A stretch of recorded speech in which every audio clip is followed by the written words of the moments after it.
Well, hello, everybody. Welcome again to another Snap No Tap podcast.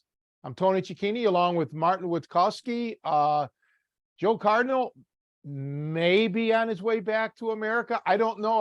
I heard on the internet, and you know the internet is always true, that the French they're holding Joe personally responsible for France's loss in the World Cup. And you know how they normally burn someone in effigy? Well, I think they're actually burning Joe. So I don't know the truth. I don't know what's up. So have you heard anything about that, Martin? Well, all I know is that if they're going to burn Joe, then he uses a lot of hair product to keep that beautiful hair going. So he might be burning for a while. We might not see him for a couple of weeks. You might be right on that point. It's just, oh my goodness. But well, I think he is coming back, or maybe he is on the ground already. I don't know. This is we're filming this late tonight, but I had a busy weekend, Martin, and Martin's going to start kind of talking because he was at yesterday's seminar and I had a seminar today. So Martin wants to talk about the seminar from yesterday. So what's up, Martin? Well, we had a seminar yesterday, and from my perspective, it was quite interesting because we covered a few things that you're well known for. One of the things is toe holds, which is a fundamentally difficult technique to master. There is some mechanics that you covered. We went over the step over a little bit, which to me is like a scary technique. It requires a lot of coordination. Like you said, I'm Polish. I need everything 5 or 6 times explained to me. Otherwise, I'll screw it up. But what I actually thought was really interesting for those people that have a wrestling background is the kind of submissions that you could acquire from a cradle position. So maybe you could recap a little bit of what you did. Because I thought it was like a great thing for people to enhance their arsenal without, having to recalibrate towards, jiu-jitsu entries or anything like that. Yeah, because, wrestlers are known for cradling more, jiu-jitsu guys predominantly aren't. They don't just, but we did the toe holds, first of all, because Jason Bender, who's a jiu-jitsu black belt instructor at his school, he wanted to go over the toe holds because apparently some hotshot grappling guy got his leg broken with a toe hold, which doesn't surprise me. There's a lot to it. I know I'll get to the cradle, but we'll start transitionally. The toe hold, I still don't see people doing it with all the proper mechanics. There's so much to it. If you're seeing the guy's arms moving all over the place, he's not doing it right. The guy's arms shouldn't even be moving. It's a body move. Okay. You use your whole body weight against the guy's ankle. So we covered that. And from there was a wrestler at this seminar as we were transitioning from the toe hold to the step over, because it's a natural transition if the opponent attempts to escape, if you didn't get the toe hold proper. He's a cradle guy. He likes to do cradles. So from the cradle, I showed I think 2 or 3 different moves yesterday because we couldn't go in depth in it because it was near the end of the seminar. Of course, the first one, and it's going to be hard to explain, but I had mentioned this once to Mark Schultz on the telephone, Olympic gold medalist. I was trying to explain how from a cradle you can do what's called a short arm scissor, which attacks the knee. You go in between the the calf and the shin, the hamstring. Now, nowadays, people are calling it they make up names because they try to make it like, oh, they invented it. It's a short arm scissor to the leg. Okay. When you put your arm in there, if you would use your leg to do it, it would be a short leg scissor to the leg. So that's one of the easiest ones to get because you're already there. You're cradling from the inside of the guy's knee anyhow. So if you just turn your wrist so both sides of your wrist, the blades, are against, one is against the calf and the other would be against the hamstring, but in tight, in very deep to that knee. Because you want to try to separate that. That's where it's at. That's where the crushing pain is.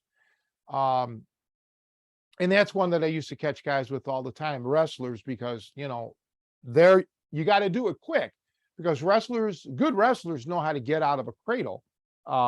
You know, unless you got the guy tilted and pinned and really stacked on his neck. If you got him flat on his back, he's got a good chance of getting out of the cradle. So you got to make this happen. And then from there, I also showed this wrestler guy, very nice, Alexander is his name, from Indianapolis area. I showed him a couple of neck cranks, and I think I showed a choke, didn't I, Martin? You got to refresh my memory now. That's right. Yeah. So it's kind of like you're attacking basically the head from the cradle, but you do stack the neck to the effect that it becomes a neck crank if you want it to be. Yeah, and I'm trying to remember because I did a seminar today and I showed a couple of manipulations, and I don't want to get with my memory being the way it is, I forget. But predominantly what you want to do is make sure that the opponent he's carrying your weight.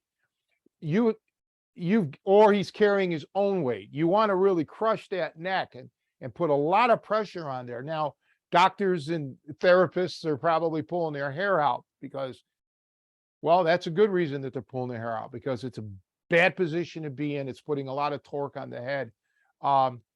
And as I always say, you want to get somebody in an unnatural position.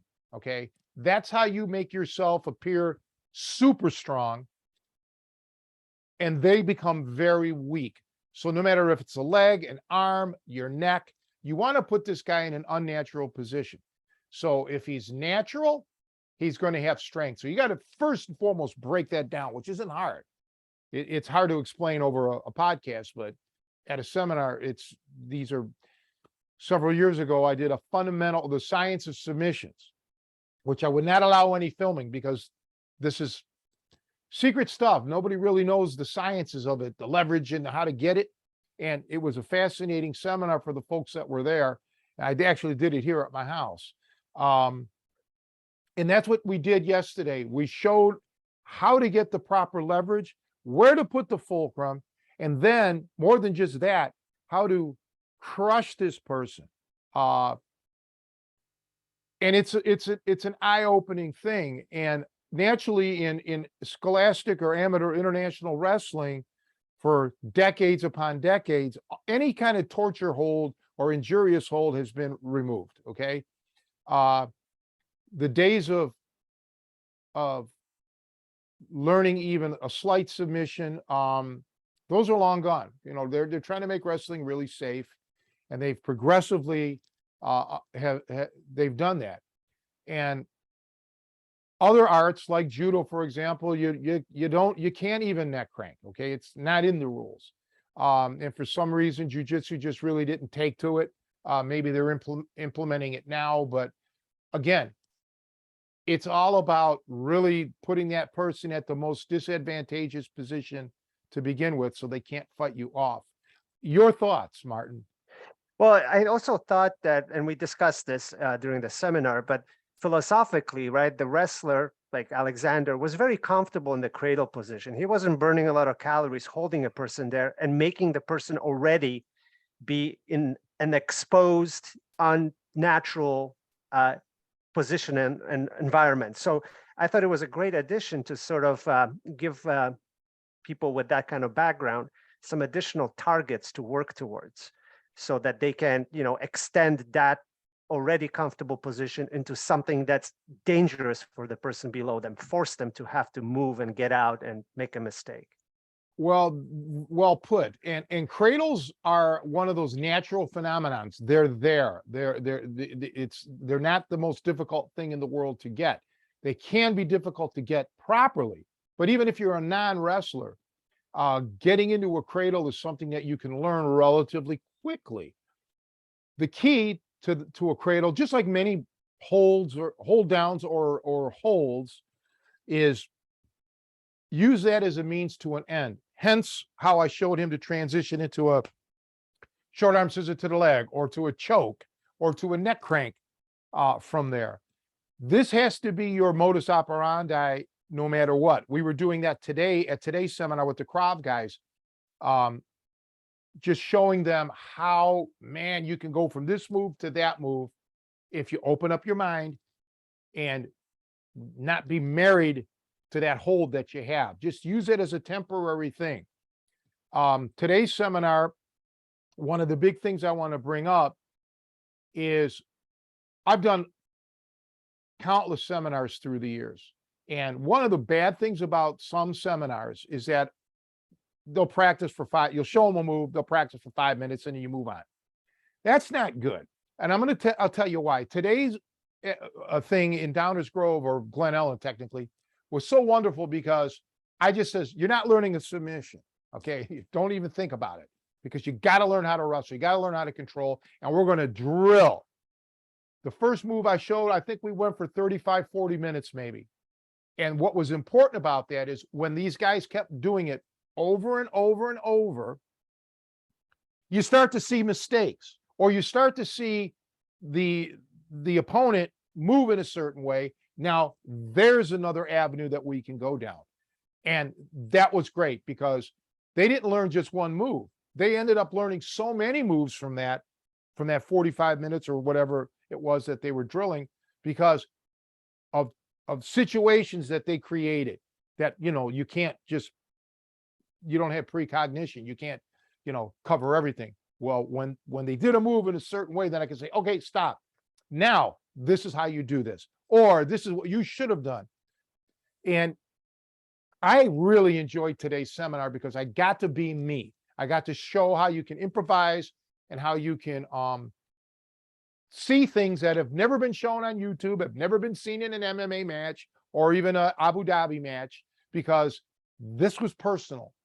This was like custom designed moves based on how these gentlemen this morning moved. Just like yesterday with the cradle guy. I never planned on showing a cradle, not at all. But he asked, he liked it, and sure, let's go. He cradled somebody up, and I said, yep, here's what you got to do. And I think that's really great. And I like to wing things anyway. I don't like to have something too, like, you have an outline of what you want to do, but I don't have everything down to the, nitty gritty because of this. So yeah, that from training with me at the gym throughout the years, how we would just start at one thing and then end up in a whole nother avenue based on the energy that we're getting from you guys. Yeah, and it's also extremely important to see this in person, or have somebody, well, particularly you, Tony, go over the very detailed mechanics, because some of these moves don't work until they do work, and the difference is really subtle. Like when we talked about the cradle and the neck cranks, about the placement of which part of the head you have to attack, or with the toe hold, how we talked about how to twist and turn the body in order to get the correct torque on the toe hold. So all these things are, we can talk about them, but we can't do it justice. Like, you got to show up to a seminar and see it. And like Tony is saying, you get into this flow and you get very personalized adjustment to your technique. And I always thought it's the first thing is to have a goal, what you want to learn, and the second thing is to see it and experience it so you understand how it works. Well, yeah, and the customization is the key, because we all have different bodies. We all have different restrictions, okay? Because all of us have limits. Some it's because of injury, others it's just because of anatomically this is all that you can give. This is all you can do. And thankfully, I'm able to see all that and kind of make those adjustments for each individual at the seminar. And now that we have seminars twice a month, in Chicago, you can always make a seminar, it's you either come to Chicago or go to Glen Ellen. But it's really important that you do get these little finite details, okay? Because even when I make instructional videos, it's for those of you who have never actually filmed an instructional video outside of a short, maybe YouTube clip, but when you got so much going on in your mind, okay? And like when you're in a studio, you got time limits and you're with a bunch of people that don't know you, the cameramen and whatever. And, it's you can't cover everything, right? And there's no interaction because whoever I'm using to demonstrate on is not gonna, this is not a free for all. So when you're at a seminar or when I used to have my school where we're going live or we're drilling live, that's when I can say, okay, do this, do this, do this, do this, do this. So, and this holds true for anybody that films an instructional video. You can't cover everything. You can't. So that's the beauty of in-person training, or even with my Tri-C program. When you're the student and you live in, let's say, Topeka, Kansas, and you're filming whatever I ask you to film, your lesson, and you're filming it and I see it, and you're going live, that's the second best thing to being at a seminar, because then I can say, all right, here's what you did, here's what you missed, here's where you need to go with this, blah, blah, blah, blah, blah. Just like yesterday when I was showing Jason and you guys the toe hold and how when you can move in a certain way and I can place my leg and trap the jujitsu guy's leg so he can't try anything tricky like getting you in a scissor hold or turning you or something, you can negate that with just a simple move. And that's just something that I never put on video before, only because we weren't covering that specific topic against a black belt jujitsu guy like we did yesterday. So those things keep me interested, in training, in coaching. And it's great because it just shows a different approach to things and how we have answers for what's out there. Yeah, and it also helps to see it from different angles. Like you said, like if you just watch a tape, it's kind of a fixed perspective. And in the seminar, we've even used a dummy to go and like look at it from a direction that wasn't immediately visible. And by the way, that dummy was nowhere near as flexible as Javier was. Yeah, right. But you know what? Yeah, so they had one of these grappling dummies, which I actually kind of liked until I used it for the last time, and I'm like, get rid of this junk. It just wouldn't work. But what that dummy, so we're getting back to the cradle and the neck crank. So how I had him kind of get that cradle and then release it, like move, shift, and then put so much pressure. So in essence, people, how can you can visualize this? You got your one arm underneath, the guy's on his back. So you got one arm underneath his neck, okay? Now you've got pressure, your over top pressure on his chest, okay? His upper chest to keep that chest down. You got other pressure from lower part of your upper torso on his face, on his head, while you're cranking up on that neck, okay? So that's where you're trying to do a neck break. You're trying to break his neck. So his chest is sealed to the ground, his head is sealed to the ground, and that neck is bending. It's like an upside down U. And, and you crank knowing, you do it, with a special grip, and you put so much pressure on that neck that it's very dangerous, okay? And again, when they first tried to do it, they couldn't get it. They were either missing the pressure on the head or they're missing the pressure on the chest or both, missing both. I think when I showed it on the grappling dummy, because I could go full blast, then the light bulb went off. They got to see it. But still, it's something that has to be felt. Like even today, when I put the moves on the guys, oh God, damn it. Okay. So now when their training partner got on there and did it, the guy on the bottom could say, nope, Tony's pressure was here. Tony's this, that, that really makes a difference. Right. Yeah. So again, it helps to see it in 3 dimensions. And I know exactly what you're talking about with the neck, because the neck was, you weren't allowing the neck to be comfortably flat on the ground. It was raised in an uncomfortable position and there was a lot of pressure on it. But it's hard to articulate that. It really helps to come and see it at a seminar. Yeah. It is hard to articulate. And again, even on a video, it's difficult, and you don't get I used to tell people, it's like, you could see somebody kissing Angelina Jolie, but you really don't know what it's like to kiss her, right? You know how to do it. You can see her doing it, but you don't really know what she kisses like until you kiss the lady. That's what my moves, my holds. You can see them, but you just don't know until they're put on you what you're dealing with here. And it's a game changer. It's another level. And to reminisce, when I started with Rodvan, I was 13. I had seen pro wrestling, local Cleveland wrestling on television. We used to have weekly wrestling, championship wrestling or big time wrestling, I think it was called. And then I went to a couple of the matches, or I don't know how many, like 4 or 5 at the Cleveland Arena. So you saw some stuff. I mean, it was all fake. We all know that. And you knew it was fake. It just wasn't impressive. So my first impressions with Stanley Rodvan, when he told me he was a wrestler, I only knew him as a strongman. I'm like, that's junk, until he did what he did to me, until he grabbed me, and put me in a stopper toe hole. It was the first thing he ever did, and then when I started studying with him, the wrist locks and everything, it changed me, because I'm like, my goodness, you can't fathom the pain.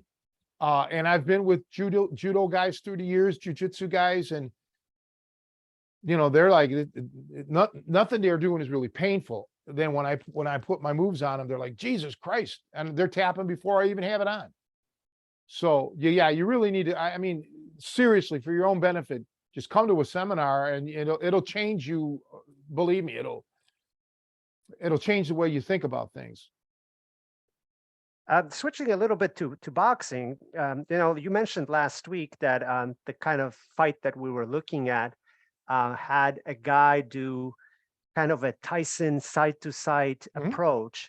And I looked at some of the other Tyson fights. Specifically, I looked at the Tyson versus Lewis fight. Yes. And I saw exactly what you were talking about, because when Tyson did the approach, he would do the side to side and he would not come back to the center. He would actually circle under and go back up on the other side. So he would never present himself as a target for a straight puncher like Lewis really was. He was a very good straight puncher, but he was mostly a straight puncher. And what I wanted to ask you, Tony, is that observation that you had just based on Tyson, or is it also something that you saw in your training, back in the day with the older generation of boxers? Is what Tyson was doing a completely modern invention, or was there something that he was building on? Okay, well, I watched the clip you sent me of the Lennox Lewis and Tyson fight, and let me answer your first question. I never was taught the peekaboo style. That's what Tyson does, but I was taught a lot of head movement. Okay, because just my coaches, they wanted to take care of me. They didn't want me to get hit. They knew that I was fast. And I was small. I was a skinny kid back then. We've talked about this in the past. I wasn't this big bruiser. So I probably was a soft puncher, but I could take a punch. I mean, that was the one thing. I could take a punch, which I thought was great, but they didn't think so, because taking a punch means you're going to take a lot of abuse. So they worked on so yes, I had head movement. Different, but the same, okay, to Tyson. A different way about going about it. But like a lot of fighters have that head movement. Some, not a lot, not like Johnny Lira didn't do head movement. He didn't have a lot of head movement. Chuck Bodak was his main coach, and Chuck Bodak didn't believe in head movement because he felt that gassed you out. Well, I'd so disagree with that because getting conditioned. And that brings me to the Tyson Lennox Lewis thing. That wasn't Mike Tyson that fought Lennox Lewis. Okay. I mean, he was soft. He wasn't in shape. Whenever he got rid of Kevin Rooney, that was the end of the Tyson that we all knew as probably the greatest heavyweight of all time at that point. So you mentioned that Tyson would circle and all of this when he would do his head movement, correct, until he wasn't circling, until his fitness or whatever left him. And then Lennox Lewis was just teeing off on him, okay? Believe me, a 1986 Mike Tyson, Lennox wouldn't have done that to him, okay? Yeah, fitness. And I can tell right away because I know what Tyson used to look like. I saw how soft he was, and I saw how his movement was fine. But later on in the fight, Tyson would be, side to side and then stopping in the middle, not circling out, for whatever reason, only Mike knows. I mean, part of it for sure is conditioning, but something else was happening. Strategically, he wasn't the same. His ferocity wasn't the same. And Lennox Lewis, he kept his right hand down. You got to watch the clip again because you probably weren't looking for that. If you were focusing on Tyson, you missed this. Lewis always had his right hand down. That's terrible. That's just bad. But maybe Lewis knew something, okay? Because the old Mike Tyson would have left hooked him and that would have been it, okay? But I just was astonished at how low Lennox Lewis kept his left hand in that video clip that you sent me, which was basically a montage of, Right. So maybe Lewis knew at that point in the fight that Tyson wasn't that much of a threat. Okay. For those who've never boxed or who've never really competed like boxing, wrestling, or MMA, you can feel your opponent out and you get to know, pretty quickly what he's got in the tank, if he's a threat or not. And maybe that's exactly what Lewis was thinking at that point in time. I don't know. I can't speak for the man. But I sure as hell know I wouldn't be keeping my right hand that low against Mike Tyson, not a guy with that kind of a left hook. So Lewis knew something we didn't know. Okay. Or I didn't know. All the kudos here to Lennox Lewis. So this is not a shot on Lewis. This is, he felt something or saw something or knew something. I just would never risk that. I'm a guy that, me, I'm always keep your hands up, keep that chin down, protect yourself. It was sad for me to see Mike like that, because he came out all fast and moving real quick and throwing punches. And then, man, it just started, this Lennox was just teeing off. Now, Lennox is a lot taller than Tyson. He's got about 6-7 inches on him. What is he, like 6'5" or something? And Tyson's what, 5'10", 5'11"? Yeah, that's right. Something like that. So, but so be it. There's ways around working on a big guy, okay? And generally what you want to do is you want to get in. You want to get inside. You want to work that body, boom, and then the hook, body hook, head, get him to drop his hands. Because if you stay out, you're in that guy's power zone with that jab in his right hand. That's bad, okay? The Tyson of all people, with his bobbing and weaving and him being low and stocky like a Joe Frazier type, he could come in on you. See, so I don't remember the whole fight. I saw it years ago, but just from the clips, it was kind of like a pro Lennox Lewis clip that you sent me showing Lewis, teeing off on him, but you know how to get under. And you're right. When Tyson was doing that circling, Lennox couldn't land a blow on him, but somewhere along the way. Now, let me talk about Johnny Lira a minute, because this kind of ties in. Johnny Lira, this fight, I believe, is on YouTube. Johnny Lira fought Howard Davis. Now, for those of you who don't know, Howard tragically passed away at a young age.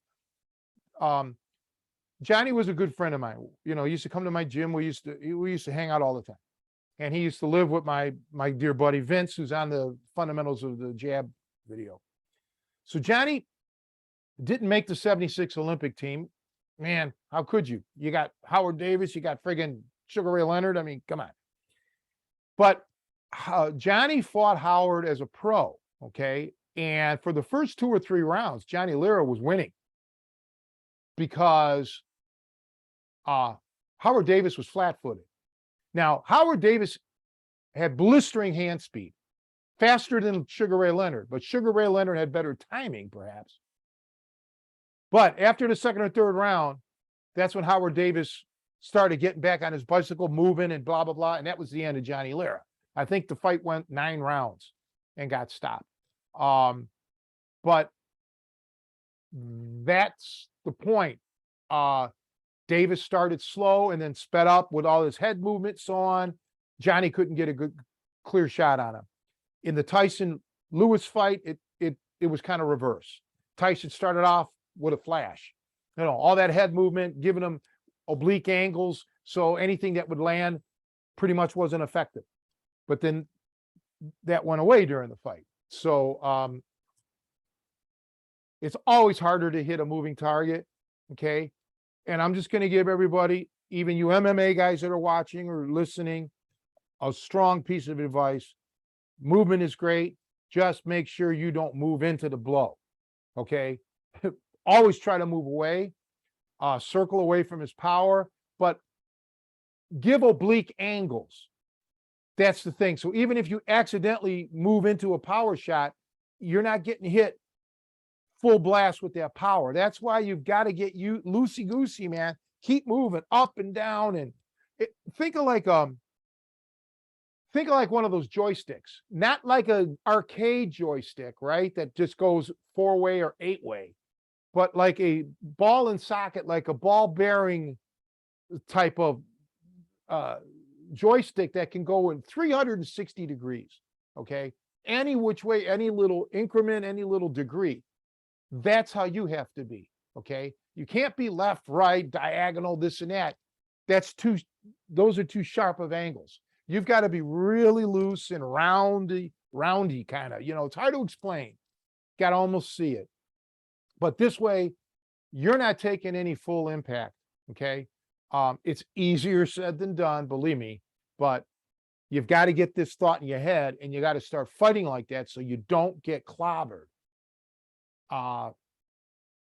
And always know what's coming, okay? Any great fighter or boxer will tell you that it's the shots that you don't see most of the time that are the crushing blows, and many times it's just a short little 6-inch punch. It's not always these roundhouses coming from a mile away. They're short and you don't see them, they sting you and you're done. There's a lot of science behind this, man. And people think that like guys that want to learn all these different styles, they want to learn how to throw punches from boxing. But man, punches to me are the least, well, not the least, but there's so much more to boxing that you got to learn that is so absolutely critical.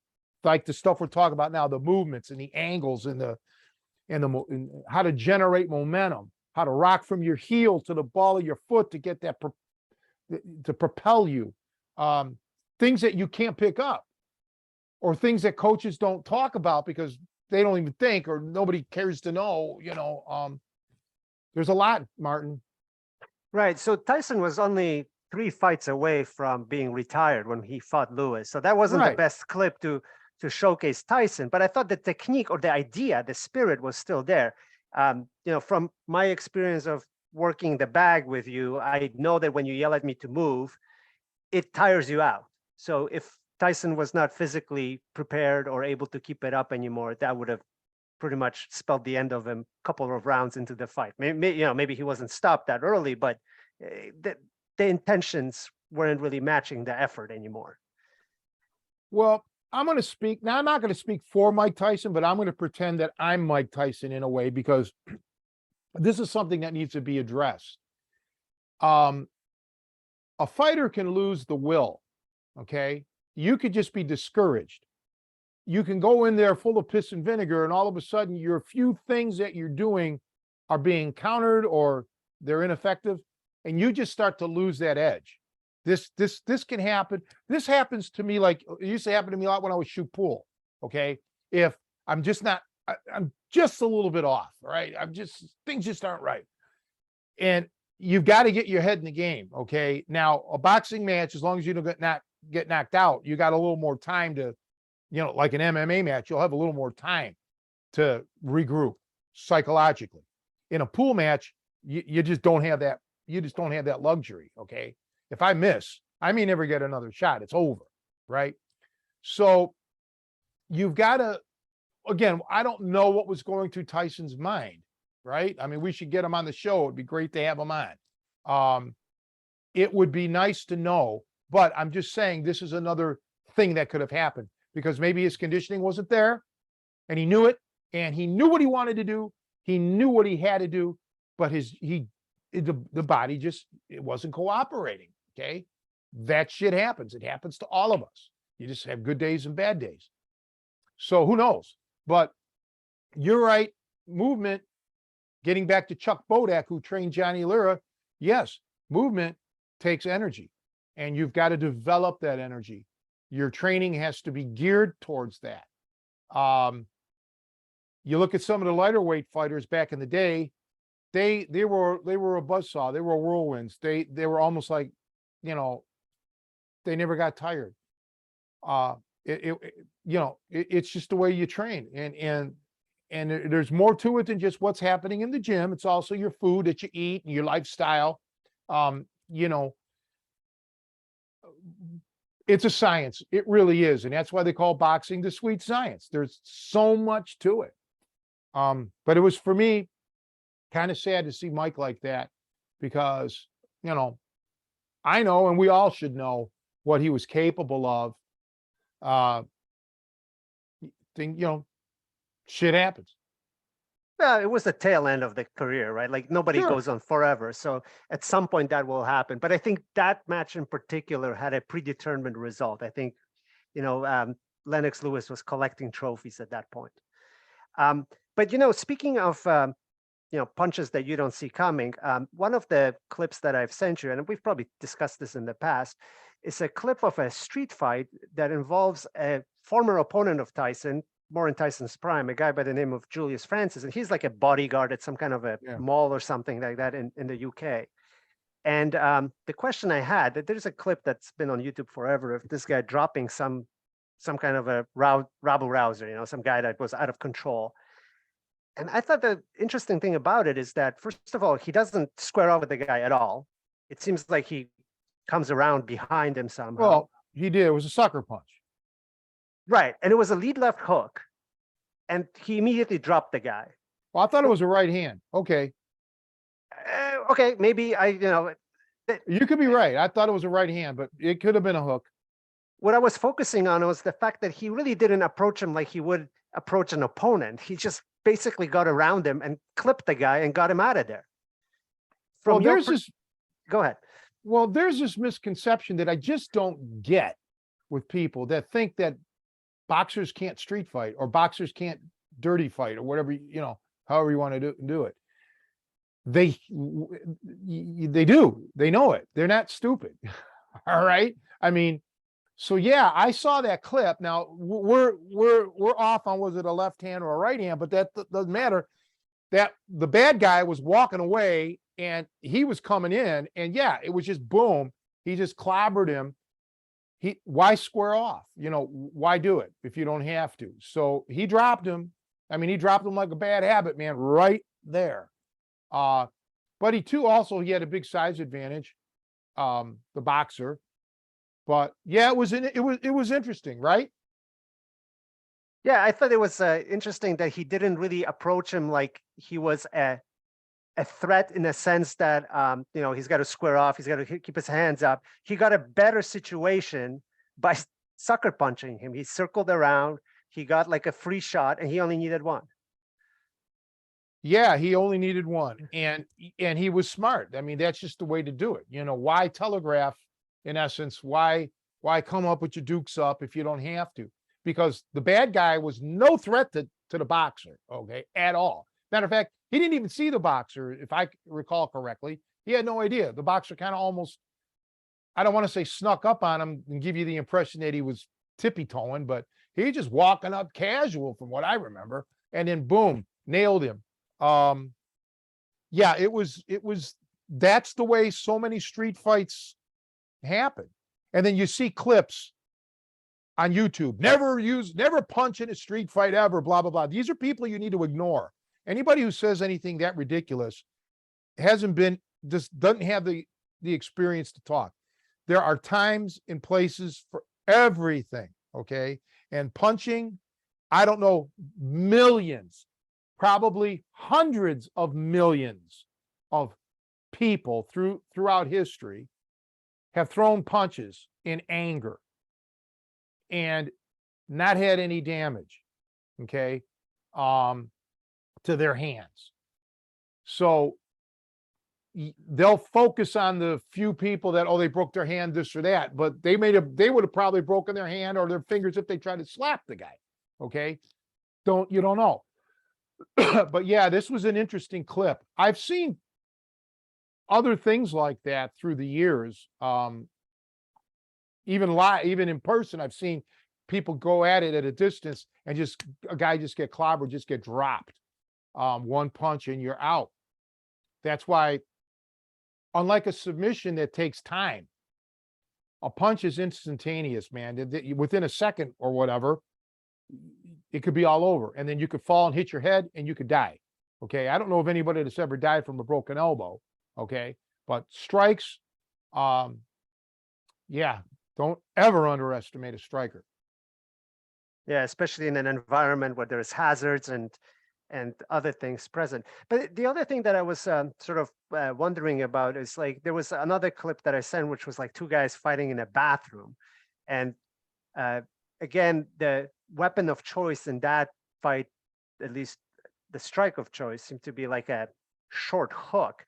Is that something that is more applicable to a street fight than like a straight punch because it requires less room?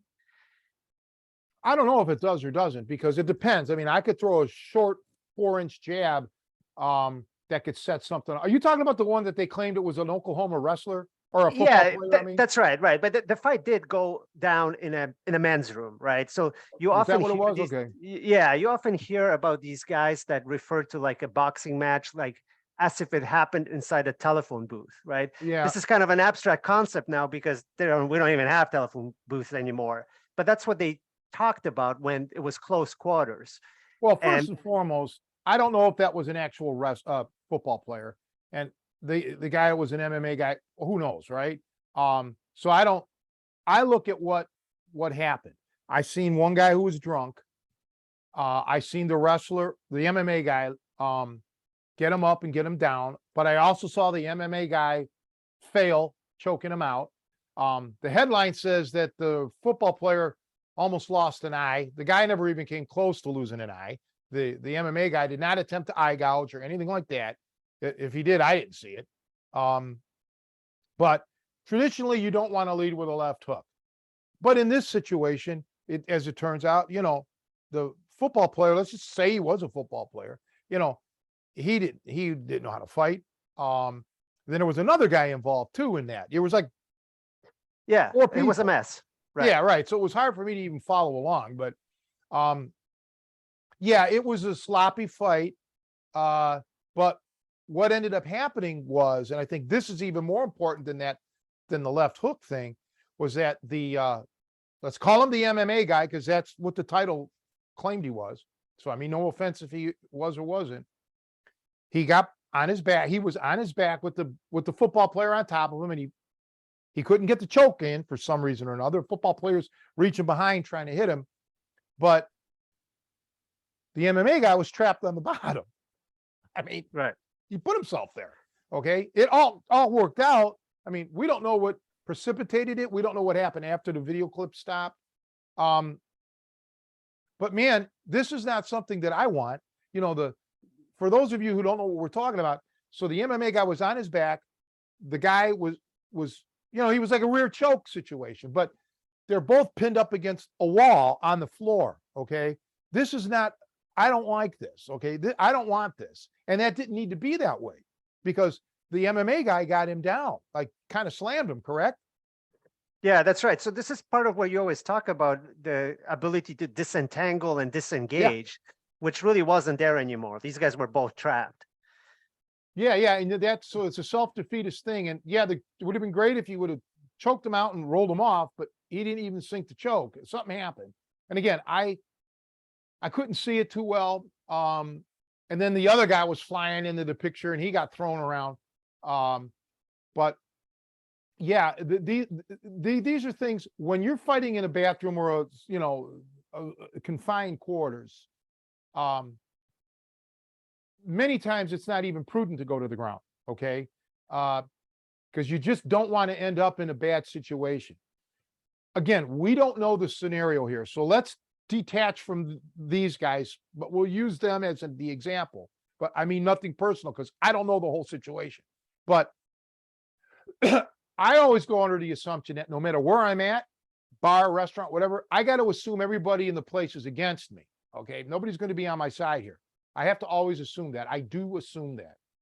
Therefore, I don't want, let's say I was the MMA guy, and I don't want the football players' other friends, other teammates or whatever, rushing into the bathroom. Okay? I don't want that. Right. And that could have happened because they weren't the only people in the bathroom. It wasn't a duel. Like it's Right. sort of, you got to ignore all the headlines and all the comments Yeah. because they make it sound like it was a match. It was not. It was a fight. There were other people around. You don't know who's going to stomp on somebody's head. Right, right. And there's so much, but they were young guys. It's probably their first street fight. They don't know. And apparently no harm, no foul. I mean, I think the football player got a shiner, big deal. But yeah, the for me, when you're in close quarters like that, you have got to make sure that nobody else comes there and puts the boots to you. Okay. Or pulls out a shiv, or anything can happen. So you want to be in control, and you want to make sure that you're able to get out, at a moment's notice. We were doing that today with the crowd guys. I would show them how to do bottoms up like we did on the snap note, Lucky 13, so they could get up. Even when they're in a position of control, side control, top, get up. When I say get up, because you just don't know when you have to get up. So there's a lot more to street fighting than just taking a pure sport thing, no matter what the sport is, boxing, wrestling, MMA. Everything has to get modified. The street is a whole different world. And it's just totally different world. Yeah, but you bring that up in your seminars a lot, like even when we were talking about toe holds and all the other things that involved entanglement, and you had to have these limbs that were basically working against each other. That's kind of a scary world because even in a sporting context, you might be on the bad end of that entanglement, right? Like if it's not a situation where you're clearly in control, you could end up eating it. Absolutely. So I think I mentioned it to you yesterday, that to me, it's just not worth it unless you have complete control. And that means you have control. You can't control an opponent until you can control yourself. You have to have full control over your body, 100%, and then work on controlling him. I don't want to give you 50, let's say 40% of my body control, and I have 60% of yours. No, those odds. I don't like those odds. Okay. I want to have complete control over my body at all times. I don't want to be handicapped. Okay. So if I have 100% of my body in control, that means I have all of me to work on you. The minute you start controlling me, I can no longer give you 100% of me, if that makes any sense, because now you're curtailing me. So I got to make sure that doesn't happen. I don't want to be in a position where I'm compromised, and especially if I did it to myself, and that's what happens with some of these entanglements that you're talking about. Some guys try to go for this fancy, flashy bullshit move that might work once out of 10 times or whatever. Those are not good odds. Okay. 9 out of 10 is not good odds. Okay. 99 out of 100. Okay, now, yeah, maybe. Okay, now we're talking, this is a better percentage here. But I don't ever want to end up hooking myself, tying myself up, or putting myself in jeopardy. No, I don't. You're not worth it. I'm going to get you. I have a big enough arsenal, and you would too, and anybody who would train with me would have the arsenal that, okay, I may not get this toe hold, but no worries. In a few seconds, I'll get the shin lock, or I'll get a hip crank, or I'll get an arm bar or a choke hold or something. There's a lot to go after. When you look at the whole body, the opponent's whole body as a target, as opposed to an individual limb, man, it's almost like pick and choose what you want. Right. And also, when you give one of your seminars, there's a lot of attention to detail. I remember at one point you were sort of highlighting the way you can pin the head to the ground on a cradle. One way is better than the other, and only because the person that your opponent is facing away and can't like bite on you, which, maybe not top 10 priorities, but it's another detail that you can definitely solve for. Yeah, generally speaking, and again, generally, you don't want the guy looking at you, okay?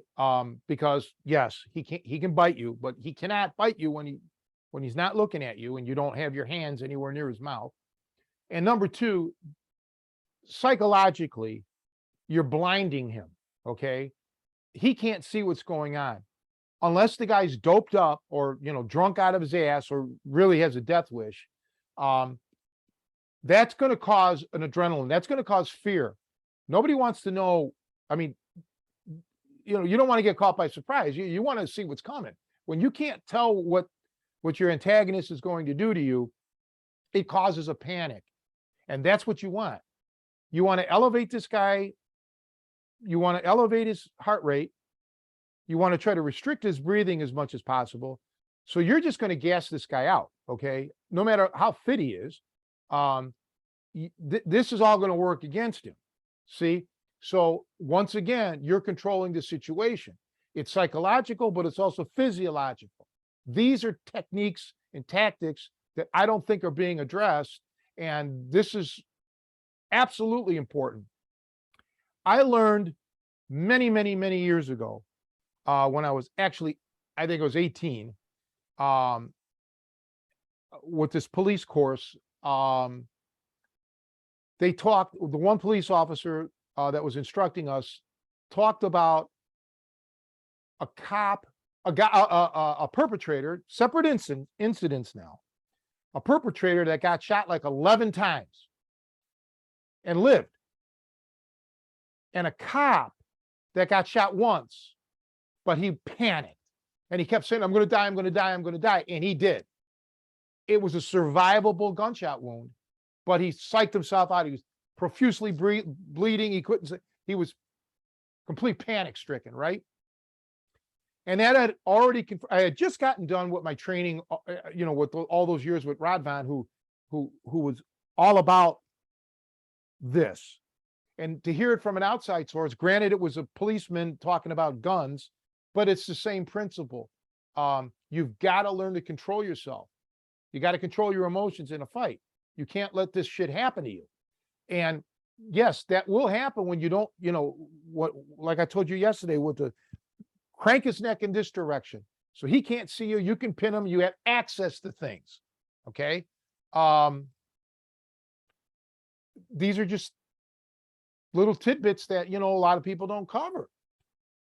Right. It's disorienting too. Like, even from a perspective of somebody that got taken down in like a wrestling match time and time again, that wears you down because you don't know what's hitting you. You keep getting up, you keep falling over.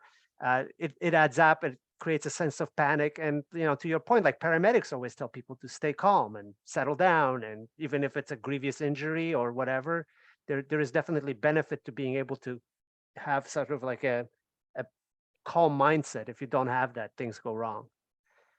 Yeah, things can go south, in a heartbeat. And I got a text from somebody that I trained in the past, boxing. He asked me the other day, what's more important, aggression or defense? And I said, apples and oranges. You got to have them both. Okay.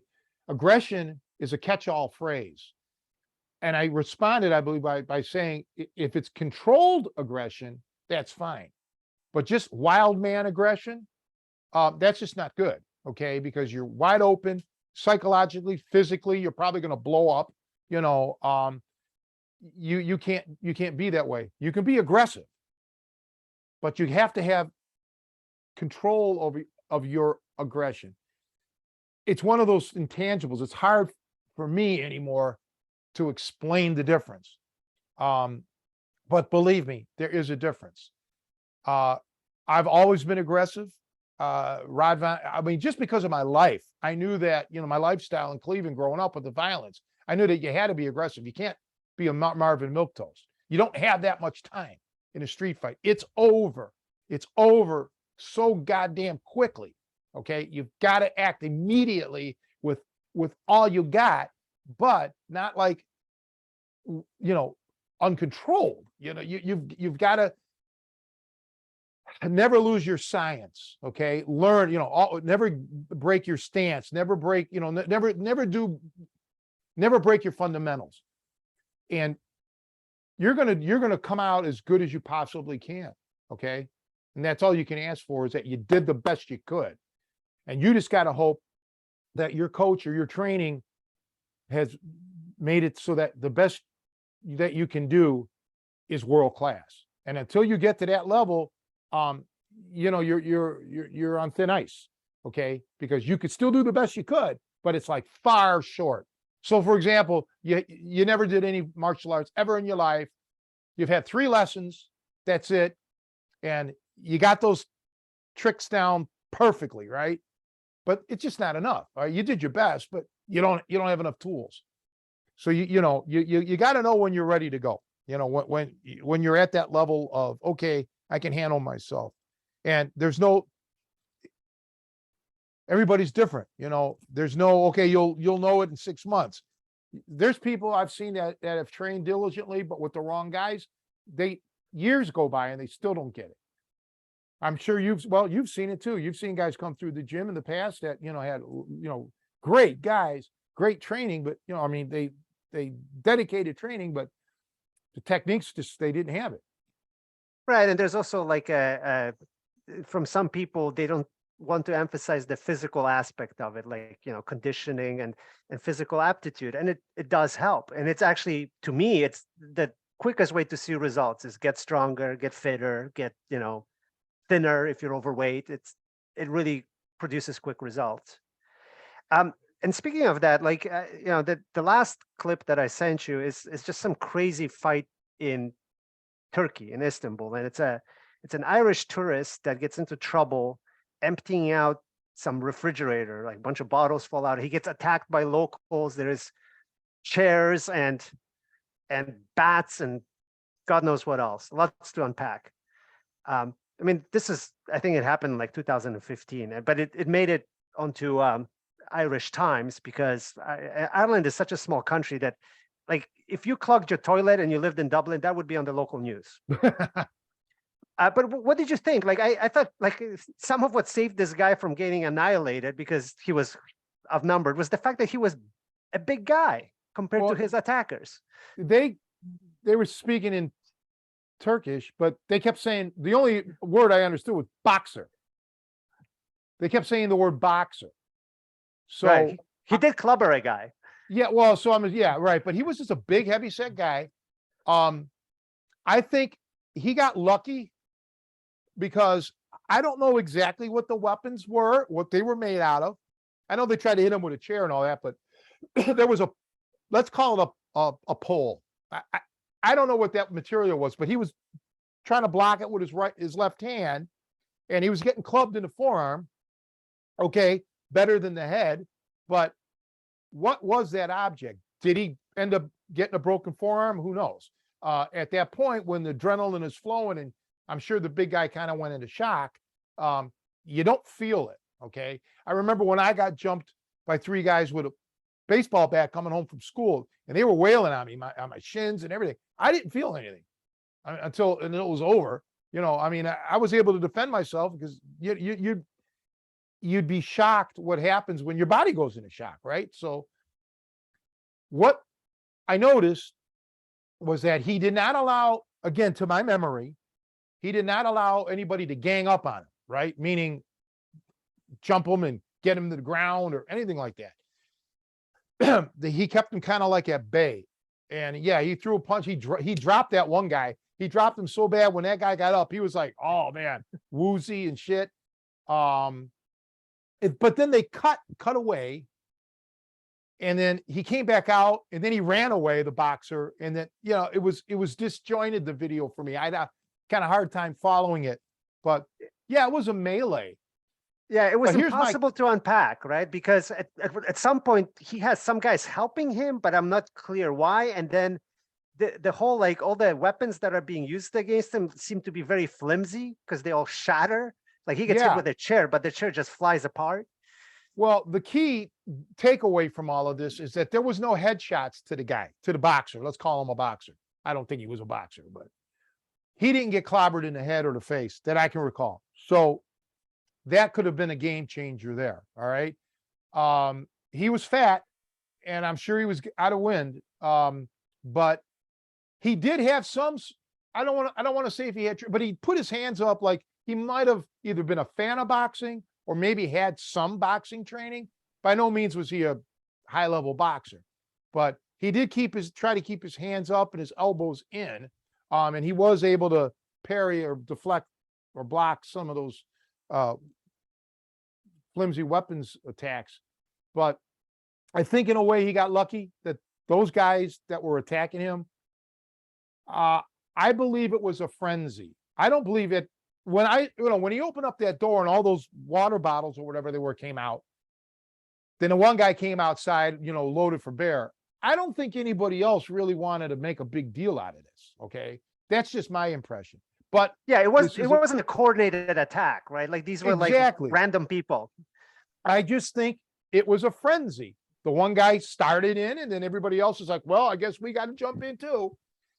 And that happens in real life. I've seen it, I've been involved in it, where it starts one way and it ends up, a melee.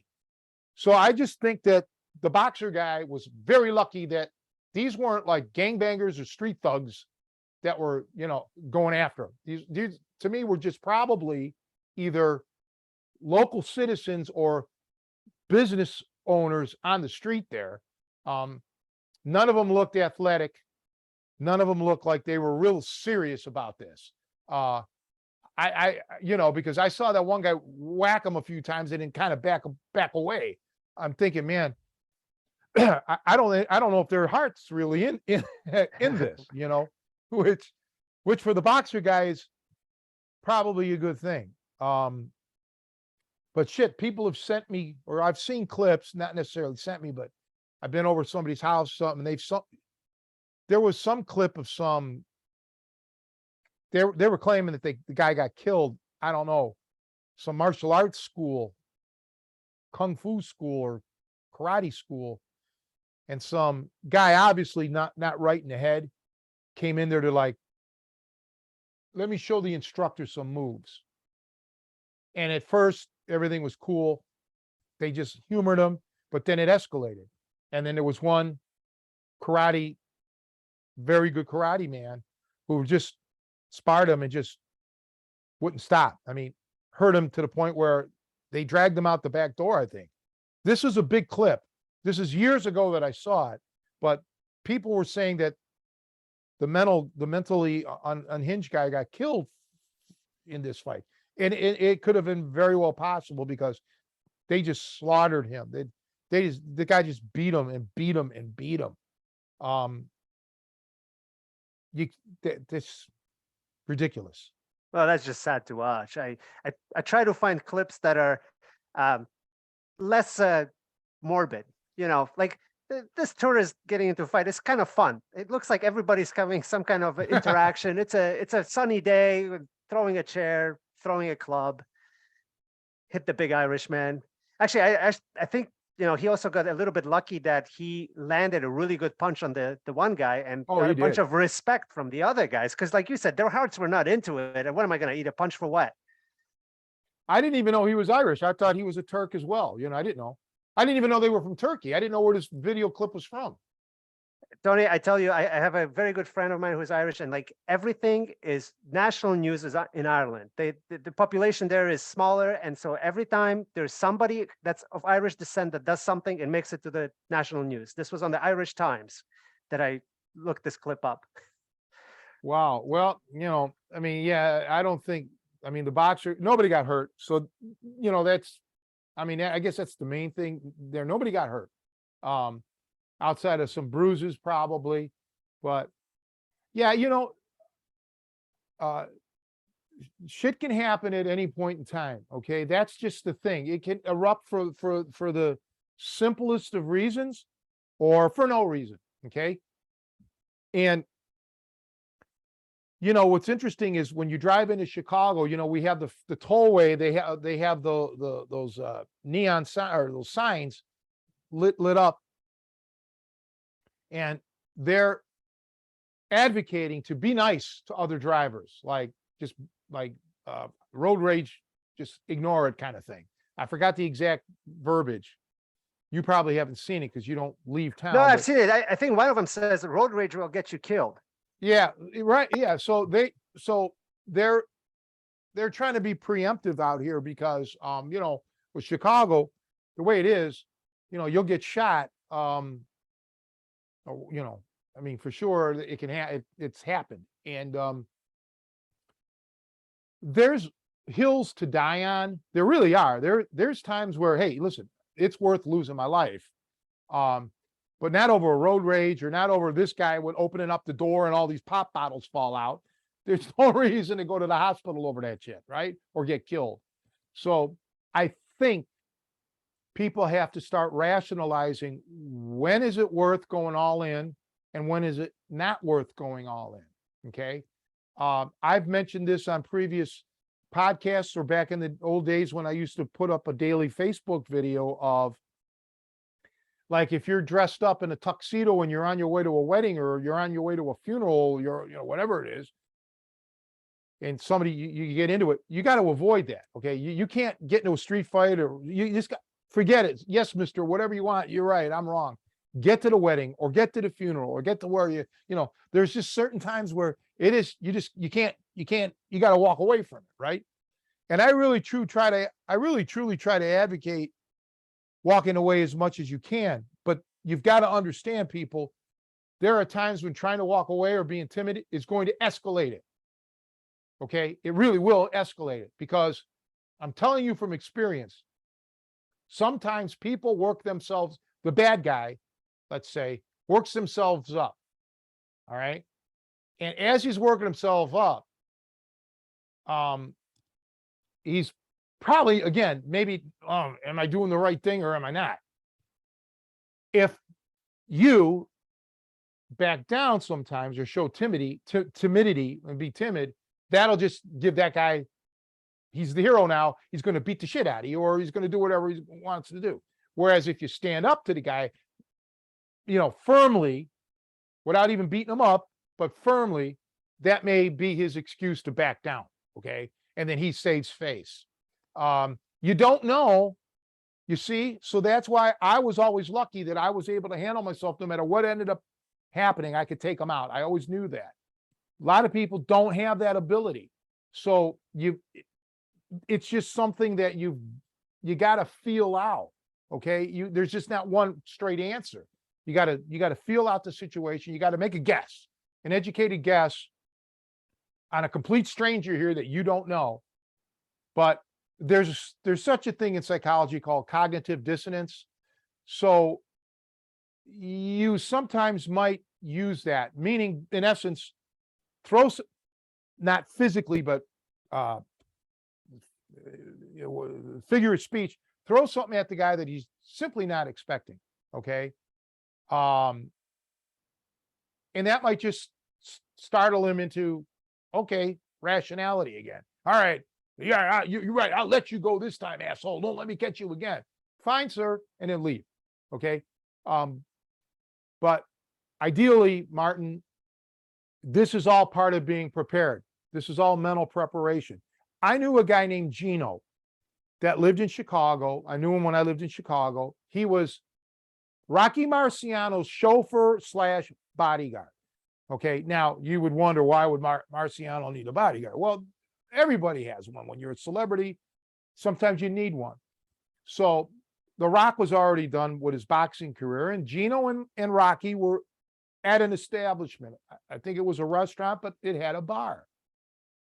And there was some drunk in the bar mouthing off to Rocky Marciano. I don't think you're so tough. You know, you're a boxer. I'm a street fighter. I could kick your ass. Gino told me that Rocky Marciano, The Rock, looked at the guy and says, you know, you're right. I'm just a boxer, man. I don't street fight at all. I know my limits. Now, Rocky could have killed him, but Rock didn't want to do that. And with that, man, the guy, whoa, man, Rocky Marciano, man, you're the champ. You know, the whole mood changed, right? Sometimes you got to do that. But the beautiful thing is, The Rock could have handled it if the guy wanted to throw down. They would have been all over. So, you know, it helps. Like I said, when you got that in the bank, you know how to fight. Words to, you know, this is just things that I'm just throwing out there, because this is just part of the stuff that I've encountered or I've heard through the years. Well, certainly reshuffling the deck helps, right? Because it knocks people out of the train of thought that's heading in one direction. I'm going to fight this guy. I'm going to stab him. I'm going to do whatever. Right. Well, that was cognitive dissonance right there, what Rocky Marciano threw at the guy. So he you know, oh, wow, now what? But again, it's like us going, like, if you're a multimillionaire, you can go to any restaurant in town and not worry about the bill. Okay. Us guys, you know, we'd be sweating bullets there. So when you have that ability to fight, that's fine. But remember this, I don't care how tough you are or how tough you really are. Okay. When there's certain weapons, when there's multiple assailants, man, you can forget all your, you know, you're not that tough anymore. You gotta use more than just your hands and your feet to fight. You gotta use your mind. You've got to start thinking about scenarios. How can I get out of here? How can I escape? What can I do? Those are scenarios that, you know, hopefully you'll never have to encounter. But, you know, when you do, you've got to think quick on your feet. You just have to. So if you're struggling, I don't care if you're a black belt, I don't care what tournaments you've won. If you're struggling against your opponent in the gym or in the tournament, just know this, that could be you on the street with somebody, okay, or some group of people. And now, instead of losing the match, you may lose your life. That if you get that through your thick head, you'll be a better person for it, because then you'll realize the importance of really learning self-defense and learning, you know, how to deal with weapons and guns and knives and how to, you know, handle that. It's a completely different world. It truly is. Right. Yeah, the mental preparedness aspect of it is also like kind of tough to just learn. You know what I mean? Like it's kind of through training over time. It's something you can possibly absorb. Fight. Mention the bar fight that just happened last week in Chicago, where 3 people got killed. Yeah, that's right. That was on Central Avenue. There was an incident where 3 people got killed because somebody got into an argument at a bar and it spilled outside, and that person went in a car, got a gun, and shot people. Terrible. Yeah, and I used to hang out right down the street from there. I never was at this place because I think it seemed like it seemed pretty new just by the decor. Yeah, but an old guy, well, a guy my age, a younger guy, and his wife or girlfriend, and he just she's still on. One of them is on life support. The woman, he just walked up, just started. So this is the real world, and I don't want people to finger point. Oh, it's Chicago. This happens anywhere. Okay, people have gotten shot, and this time it happened to be a bar. It doesn't always have to be a bar. Okay. But you just don't know. And in Chicago, in Illinois, concealed carry, you're not allowed to take a gun, even if you're concealed carry. You're not allowed to take a gun into a bar. Okay, any place that serves over 50% or makes profit, 50% or more of their proceeds are from alcohol. You can't take a gun in there, right? So I'm not getting into the gun debate, but the point here is the shooter didn't have a gun in the bar. He had it in his car, and he got to his car. And, you know, it's just, it's a terrible situation. But once again, you have to be prepared for this. You know, you just have to realize when this is escalating inside the bar, the argument or whatever, that I can lose my life here. And I've been harping on this for 30 years with you guys and everybody on the shows. I always assume that somebody's life is going to end. When I get into a fight, somebody's life is going to end. It could be mine or it could be his. So I'm going to take his life because I don't want to lose my life. Okay. So this is how you have to think. You know, like when I made this last video a year ago, I talked about it on the video. I learned to fight to kill, not to tap somebody out or to win a trophy. This was to kill somebody. I wanted to know that I had the capability of killing any man in the world with my bare hands and nothing else. Because I knew that if I don't have that ability to do that, I'm living on borrowed time. And I didn't want to live on borrowed time. So that's a shame what happened to these three people. But, you know, it actually happens more than you think.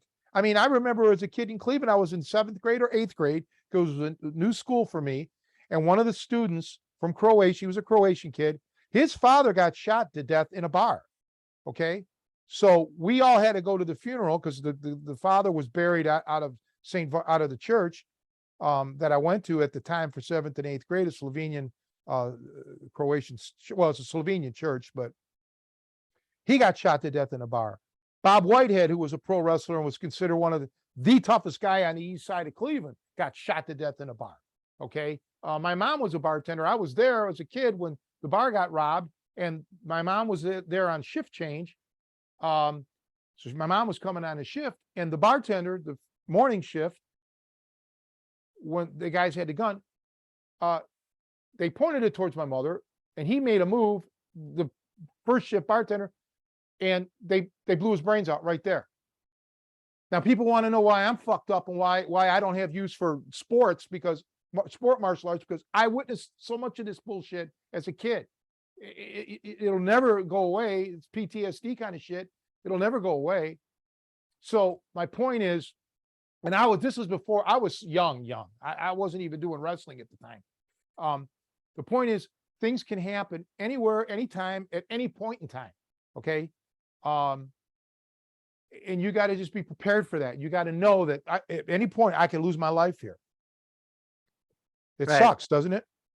Well, you know, I'm not as down on sports as you are. I think sports are a great distraction, and you know, it's something to do. Otherwise, you're just counting down the days, right? Well, I mean, I get it, and I admire the sportsmen. Don't get me wrong, but it seems like that superseded real self-defense. Nobody's doing it. Right. Yeah, there's a difference. Bothers me. And especially now that everything's amping up again in this country. It's not anywhere near as bad as it was in the 70s, believe me. But we don't want it to get like it was then in the 70s and even the 80s. But my point is, man, let's learn. I want to teach these people how to really fight. Fight. So you're not going to lose. I just, it's fallen by the wayside, man. It just seems to be. I'm not saying there's no schools out there. I'm just saying, generally speaking, it's not that. But no, you got to keep your wits about you. I can tell you now, like I said, the one guy that got shot to death was 59 years old. Okay. So people that want to kill you or bring harm to you, they don't care if you're handicapped. They don't care how old you are. They don't care if you're a woman. They don't care if you're a child. If they want to take you out, they're going to do it. Okay. They're going to try to do it. And you just don't let them be successful. And it could happen to me. I could get plugged right away. I mean, it just, if it happens, it happens, but I've taken steps to prepare myself. Yeah, it happens to a lot of people that don't see it coming. But Tony, so let's close out by mentioning a little bit about your plans for the future seminars. I know we might not have all the specific, but let's just put that out there. Oh, we do. We're going to have the next 2 seminars, January 21st at, where are you? I'm still here. You're good. Yeah, January 21st at Bender's Martial Arts and Fitness. in Andersonville. That's the north side of Chicago, from 1:30 to 3:30. And the following day, January 22nd, at DuPage Krav Maga from 10 a.m. to 12 p.m. So 10 a.m. to noon. So the 21st and the 22nd of January. And I really do hope to see a bunch of you people down there. It would be great. And it's always a blast. Normally Joe and Martin go to the seminar on Saturday. And Chuck May, who was a guest on our show, he's a retired police officer. He runs the DuPage Krav Maga school. He's always there on Sundays. So you'd be amongst friends for sure. And outside of that, I want to thank you for subbing in for the legendary Joe Cardinal. But Yeah, hopefully friends will give him back for next week. well, if not, hey, it's, it's our gain really. But no, thank you everybody for watching or listening. And we'll see you for sure next week. Thank you again, Martin. You bet.